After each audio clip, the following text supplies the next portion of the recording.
Jammu university में एक विभाग का एचओडी, उसका फर्द केवल और केवल इसलिए कैंसिल किया गया क्योंकि पटवारी नाराज हो गया, पटवारी का मूड खराब हो गया। पटवारी को लगा कि भाई हमारी बात मानी नहीं गई, हमारी मर्जी है, हम फर्द कैंसिल करें, जो मर्जी वो करें। स्पेशल जज एंटी करप्शन ताहिर खुर्शीद रैना ने करप्शन के एक मामले में बहुत अहम जजमेंट दी है। मामला पटवारी का है और इस जजमेंट में उन्होंने जहां पटवारी की अहमियत रेवेन्यू डिपार्टमेंट में क्या है, पटवारी की जिम्मेदारियां कितनी ज़्यादा हैं और लोगों को का पटवारी के ऊपर यकीन और भरोसा कितना ज़्यादा रहता है, जहां उस बात पर उन्होंने जोर दिया है, वहां पर उन्होंने इस बात का भी ख्याल रखा है कि जिस पटवारी के खिलाफ ये मामला बना, उस पटवारी को सरकारी मुलाजमत में आए हुए अभी 2 साल और 8 महीने ही हुए थे कि 2 साल 8 महीने के बाद अगस्त 2016 में उसके खिलाफ एक शिकायत एंटी करप्शन ब्यूरो में होती है और शिकायत होने के बाद एक ट्रैप टीम आती है और उसे 4,000 रुपए के साथ रंगे हाथों पकड़ती है। इन तमाम फैक्ट्स को उभारा है स्पेशल जज एंटी करप्शन ताहिर खुर्शीद रैना ने अपनी जजमेंट में। जरा सोचिए, एक पटवारी इससे पहले एक अनएम्प्लॉयड नौजवान, उस अनएम्प्लॉयड नौजवान की नौकरी लगती है 16 दिसंबर 2013 को। पटवारी के तौर पर उसकी अपॉइंटमेंट होने के बाद 2 साल का प्रोबेशन का पीरियड उसका खत्म हो जाता है 16 दिसंबर 2015 को।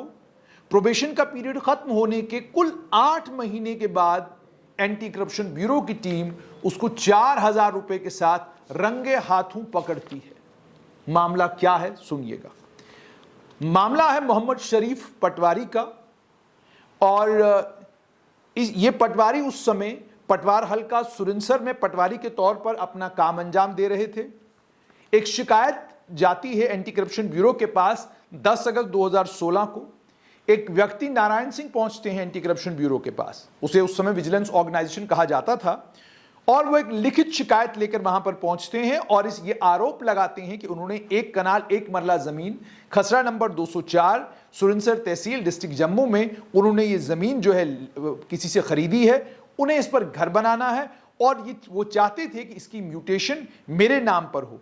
200 रुपए की ट्रेजरी रिसिप्ट भी उन्होंने दिखाई, लेकिन उसके बाद उन्होंने ये कहा कि पटवारी मुझसे 9,000 रुपए रिश्वत मांग रहा था, मैंने 9,000 रुपए रिश्वत उसको दे दी है, उसके बावजूद वो मुझे म्यूटेशन की कॉपी नहीं दे रहा है और पटवारी 4,000 रुपया और मांग रहा है और कह रहा है कि अगर आपने मुझे ये 4,000 नहीं दिया तो मैं आपका फर्द जो है वो कैंसिल कर दूंगा।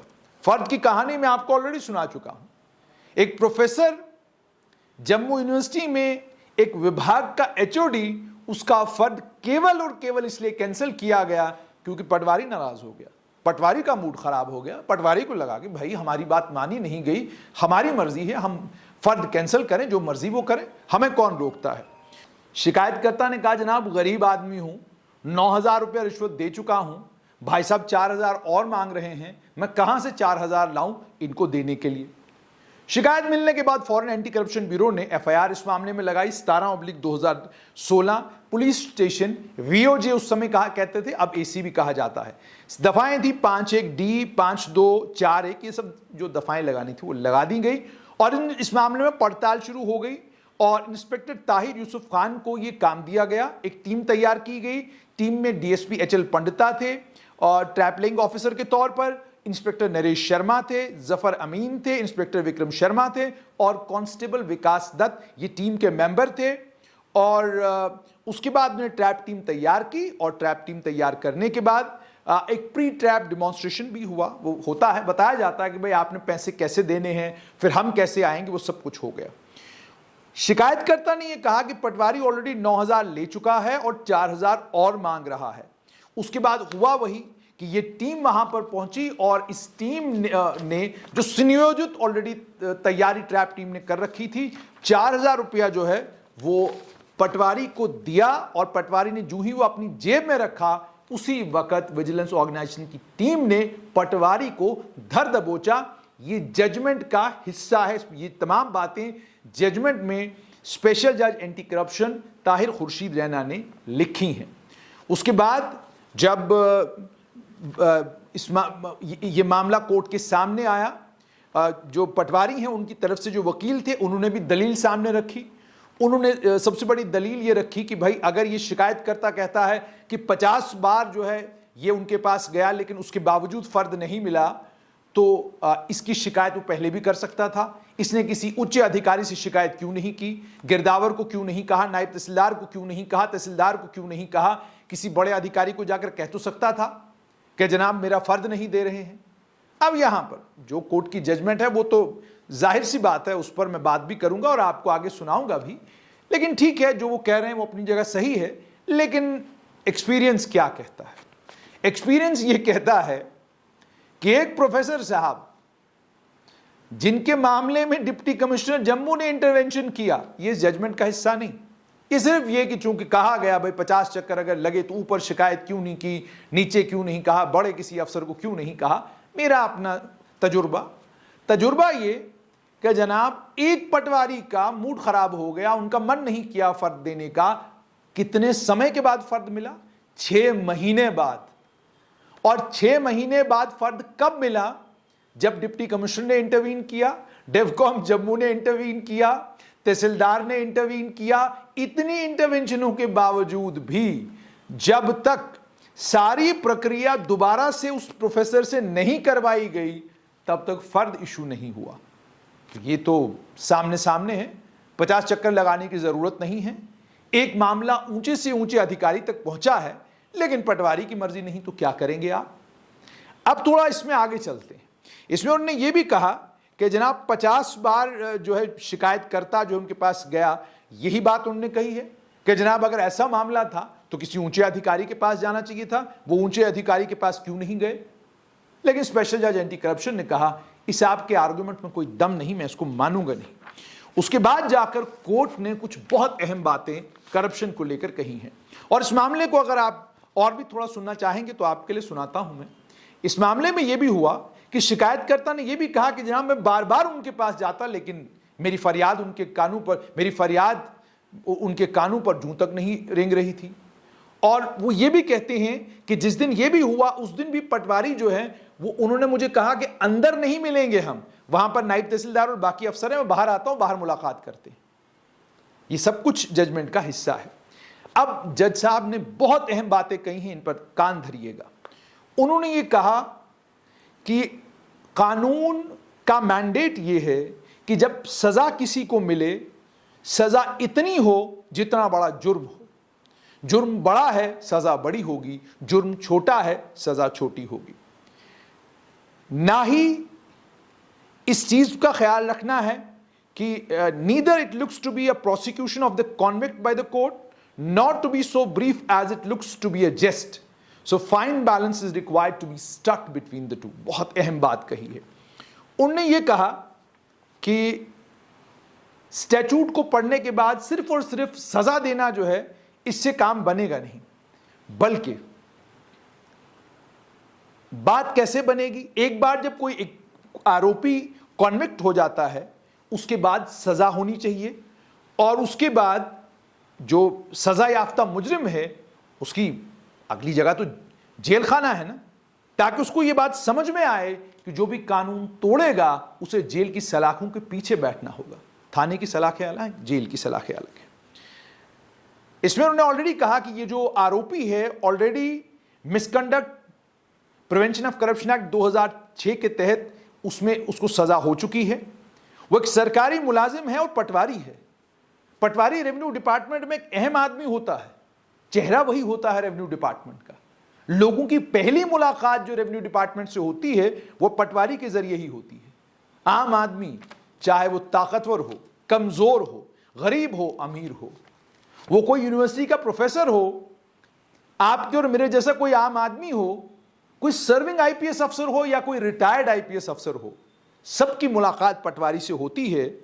और सबको पटवारी से इसलिए भी मिलना पड़ता है क्योंकि अगर आपके पास जमीन जायदाद है, उसके कागजात का रिकॉर्ड है नहीं है, बनाना है बनवाना है, इन तमाम चीजों की जानकारी आपको पटवारी ही देता है। वहीं से सारी शुरुआत होती है। और सिर्फ इतना ही नहीं, वो गांव का अकाउंटेंट होता है और उसके पास गांव का सारा रिकॉर्ड होता है, टैक्स कलेक्ट करता है, वो जमीन मापता है, वो उसके पास इस बात का रिकॉर्ड भी होता है कि इलाके में घास कितनी है, इलाके में फसलें कौन कौन सी बनती हैं, किस जमीन के ऊपर कौन सी फसल बनती है, बंजर कदीम का क्या है, बंजर है नहीं है, ये सब जानकारी किसके पास होती है? पटवारी के पास होती है। कितना अहम और कितनी अहम पोजीशन है पटवारी की। और आगे वो कहते हैं कि सरकारी रिकॉर्ड कीपर वो है, सब कुछ उसके हाथों में है। तो इसका मतलब यह कि उसका इंसाफ पसंद होना, उसका साफ सुथरा, ईमानदार और लोगों का मददगार होना कितना जरूरी है। अगर पटवारी मामूली सी गलती करेगा, उसकी मामूली सी गलती से लोगों का कितना नुकसान होगा। आप खुद सोचिए, सहाफी किसी की किरदार कुशी करे, किसी के किरदार को लेकर कोई बात करे, तो सोचिए कितना नुकसान उस आदमी का होगा। जब तक का मामला कोर्ट तक जाएगा, जब तक कोर्ट फैसला करेगी, सोचिए उस इंसान का वक्त और जो जहनी कोफत उस इंसान को हुई है वो कितनी ज्यादा होगी। इन तमाम चीजों पर कोर्ट ने गौर किया और उसके बाद कहा कि करप्शन आज भी हमारे समाज का हिस्सा है। 75 साल हो गए हमें आजाद हुए, लेकिन 75 साल की इस आजादी के बाद भी हमारे मुल्क में करप्शन है। और इस करप्शन की वबा की वजह से जहां इस मुल्क को होना चाहिए था, वहां ये मुल्क अभी तक पहुंचा नहीं। और अगर ये करप्शन की वबा हमारे इस देश में, हमारे इस मुल्क में नहीं होती, शायद जो तरक्की हम लोगों ने कम की है या जो कमियां हमारे यहां हैं, शायद वो कमियां आज नहीं होती, हम बहुत आगे निकल गए होते। और ने ये भी कहा कि हम अपने देश के लोगों के अंदर वो कैरेक्टर पैदा करने में नाकाम हुए हैं, जहां पर वो ये सोचते कि पहले देश बाद में सब कुछ, सबसे पहले देश, और देश के जितने भी रिसोर्सेज हैं इनको बचाने का काम हमारा है। देश के रिसोर्सेज को जो नुकसान पहुंचाने वाले लोग हैं उनके खिलाफ खड़े होने का काम हमारा है। इसमें कोई शक नहीं कि तालीमी इनकलाब हमारे देश में आया है, प्रोफेशनल हम लोगों ने बनाए हैं, टेक्नोक्रेट हम लोगों ने बनाए हैं। लेकिन स्पेशल जज एंटी करप्शन ताहिर खुर्शीद रैना कहते हैं कि ये सिर्फ पैसा बनाने की मशीनें बन चुकी हैं। एथिक्स और वैल्यूज जो लोगों के अंदर होने चाहिए थे वो नहीं है। वही कारण है कि करप्शन की वबा जो है हमारे मुल्क में इतनी तेजी से फैली हुई है। फिर वो कोट करते हैं, anomalies in law and justice, honourable justice retired R V. Ravindran ने किताब लिखी है। वो उसमें कहते हैं कि जो आज की हमारी शिक्षा पद्धति है, आज की हमारी तालीम है, अगर इस तालीम में जोर इस बात पर होता कि इंसान साफ सुथरा, ईमानदार और उसकी जो पब्लिक लाइफ है उस पब्लिक लाइफ में बिल्कुल इंटेग्रिटी उसकी बियॉन्ड डाउट होनी चाहिए, ऑनेस्टी और इंटेग्रिटी, ईमानदारी अगर हमारी जिंदगी का हिस्सा होता। और वो ये भी कहते हैं कि बच्चों को जहां आप सब कुछ पढ़ाते हैं वहां ये भी पढ़ाइए कि ईमानदार होना कितना ज़रूरी है। और इन्होंने बहुत बड़ी बात कही है, ग्रीन रेवोल्यूशन आ गया, वाइट रेवोल्यूशन आ गया, ब्लू रेवोल्यूशन आ गया, एजुकेशनल रेवोल्यूशन आ गया, अब मॉरल रेवोल्यूशन की ज़रूरत है इस देश में। मॉरल रेवोल्यूशन आएगा तो ही जाकर सिस्टम बदलेगा। वक्त की ज़रूरत यह है कि हम करप्शन के खिलाफ हर फ्रंट पर लड़ाई लड़ने के लिए तैयार हो जाएं। सिर्फ आप कहेंगे कि सरकारी एजेंसियां कर पाएंगी, वो नहीं कर सकती हैं। ये मुझे, आपको और हम सबको मिलकर करना है। इसलिए इस बात का ख्याल रखते हुए कि करप्शन कितना ख़तरनाक है और इससे समाज को कितना नुकसान हो रहा है, इन तमाम चीज़ों को ख्याल में रखते हुए बहुत ज़्यादा ज़रूरी है कि हम अपने आप को पहले एड्रेस करें, उसके बाद अपने परिवार को, फिर अपनी सोसाइटी को, और उसके बाद हम पूरे देश में करप्शन के खिलाफ एक क्रूसेड शुरू कर दें। और उसके बाद उन्होंने ये भी कहा कि इस बात का ख्याल रखते हुए कि रिश्वत का जो पैसा था वो कम था, उसकी वजह से जो सज़ा होगी वो भी कम होगी। और इस बात का भी ख्याल रखते हुए कि बहुत छोटी उम्र में इस शख्स से, इस पटवारी से गलती हुई है, इस पटवारी ने ये करप्शन किया है, यंग ऑफिसर था, उसने जुर्म किया है, उस बात का ख्याल रखते हुए। और उसके बाद 2016 में जुर्म हुआ, तब से लेकर आज तक भी 8 साल हो चुके हैं। इन 8 सालों में उसे अफसोस भी हुआ होगा, इस बात पर उसको मलाल भी हुआ होगा कि मुझसे गलती क्यों हुई है। इन तमाम चीज़ों को ध्यान में रखते हुए स्पेशल जज एंटी करप्शन ताहिर खुर्शीद रैना ने 1 साल की सज़ा, उसके साथ में 10,000 रुपया जुर्माना, और उसके अलावा 1 और साल की सज़ा और 10,000 रुपया जुर्माना, और ये दोनों सज़ाएं एक साथ चलेंगी, यानी 2 साल की सज़ा और 20,000 रुपया जुर्माना। और अगर वो 20,000 रुपया जुर्माना नहीं दे पाएंगे तो 1 और साल की सजा इन्हें होगी। फिलहाल चूंकि जो ये आरोपी है ये बेल पर बाहर है, उसके बेल बॉन्ड्स जो हैं वो कैंसिल कर दिए गए हैं। श्योरिटीज जो उन्होंने दिलवाई थी, यकीन दहानियां जो दिलवाई थी, उन्हें डिस्चार्ज किया गया है और उन्हें ये हुक्म दिया गया है डिस्ट्रिक्ट जेल अम्फला जम्मू को कि फौरन आप इस मुजरिम को अपनी तहवील में ले लें ताकि वो डिस्ट्रिक्ट जेल अम्फला में जो उसको सज़ा सुनाई गई है वो सज़ा भुगते। मामला साफ तौर पर ये कि आपने देखा होगा पीछे भी एक बार पटवारियों को लेकर मैंने एक खबर की।